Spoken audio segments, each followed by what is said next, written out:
Le marché se porte plutôt pas mal. Le seul problème, c'est les approvisionnements qui sont toujours aussi difficiles et qui vont malheureusement rester difficiles pendant plusieurs mois, voire jusqu'à la fin de l'année 2022. Comment ça s'explique?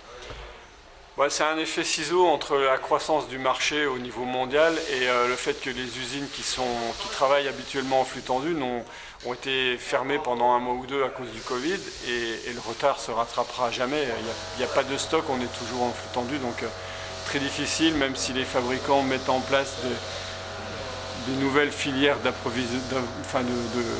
nouvelles lignes d'approvisionnement, de construction, on ne rattrape pas le retard malheureusement.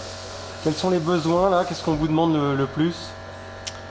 Le vélo électrique, hein, c'est toujours celui qui a le vent en poupe. Ça, c'est une évidence.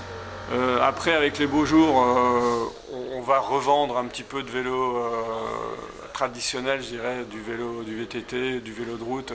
Ça revient dès qu'il fait beau. Oui, ça booste le fait qu'il y ait le week-end de l'Ascension qui approche. Alors, ce qui va booster surtout, c'est la météo. Il y a vraiment un phénomène saisonnier dès qu'il fait beau, on l'a vu la semaine dernière, dès qu'il y a quelques jours de beau, ça y est, on a envie de faire du vélo, donc les gens se précipitent dans les magasins. Malheureusement, c'est très frustrant pour les commerçants. Nous, on vend un peu du rêve, on vend du loisir, on vend de la liberté de rouler. Et quand quelqu'un arrive dans le magasin avec une idée en tête et qu'on lui dit « Monsieur, votre vélo ou madame, votre vélo, vous ne l'aurez pas tout de suite, c'est plusieurs mois d'attente », c'est autant frustrant pour nous que pour le client. Oui, non, c'est vrai qu'il y a énormément de demandes. En plus, avec le déconfinement et la fin des 10 km, les gens vont davantage dans les Hauts-de-Vosges. Oui, alors oui, c'est sûr que là, c'est le moment ou jamais d'acheter un porte-vélo, de mettre les vélos sur le porte-vélo et puis de partir au grand air dans la montagne. C'est encore plus sympa de faire surtout du VTT, quoi. De faire du VTT dans la montagne ou même en route quelques cols, c'est quelque chose qu'on avait un peu oublié ces derniers temps et bon, pour être monté un peu sur les hauts ce week-end, il y avait beaucoup de monde effectivement. Qu'est-ce que peut vous apporter les championnats de France de cyclisme sur route fin juin? Alors les championnats de France, ils vont surtout apporter à l'image des Vosges. Je pense qu'il y a un gros effort qui est fait politiquement pour que les Vosges aient cette image de terre de vélo. Et vraiment, je trouve ça assez fantastique, tous les moyens qui sont mis et les résultats qu'on peut en avoir.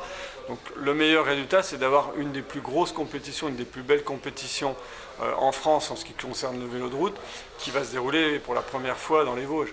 Et ça, c'est fantastique. On va avoir vraiment une vitrine pour les Vosges qui va être très bien. Après, au niveau du magasin, sincèrement, voilà, on aura sans doute quelques gens de passage qui vont franchir la porte, mais j'en attends rien en particulier. Il y a peut-être un petit effet au niveau du rayon moustache, parce que moustache, c'est vraiment le fleuron vosgien, et le fait qu'on ait un showroom moustache, ça va peut-être un peu titiller certaines personnes, mais voilà, nous on veut se faire connaître dans le Grand Est, parce qu'on a un magasin avec une grosse force de frappe au niveau du stock.